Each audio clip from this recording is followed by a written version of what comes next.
Yun o. Swing case part o. So naglagay tayo ng bakod na vibe wire fence steel.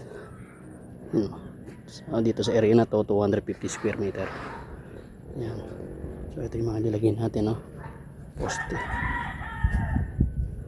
Yan. So binauna natin itong mga tubo na to, nakasemento sa ilalim.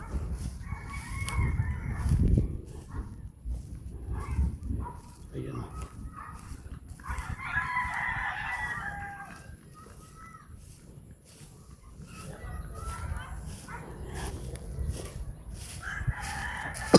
So hanggang dito.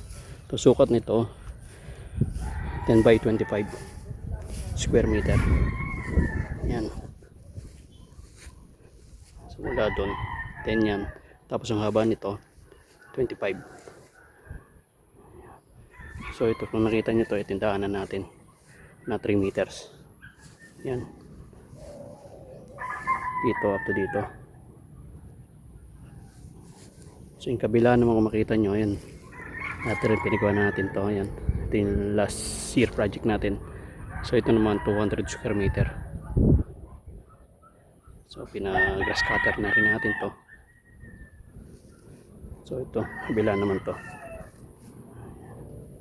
Ayan, meron din yan. So ito yung daanan. So ito nakita nyo to, daanan to. Daanan ng sasakyan to.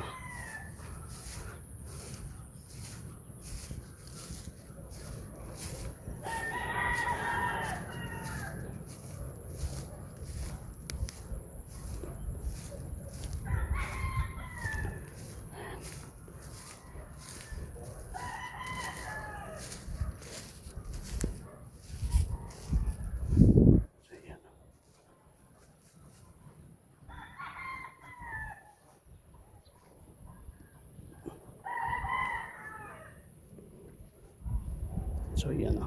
Ito yung main road natin. Yan. Papunta dun sa isang lupa na 200 square meter.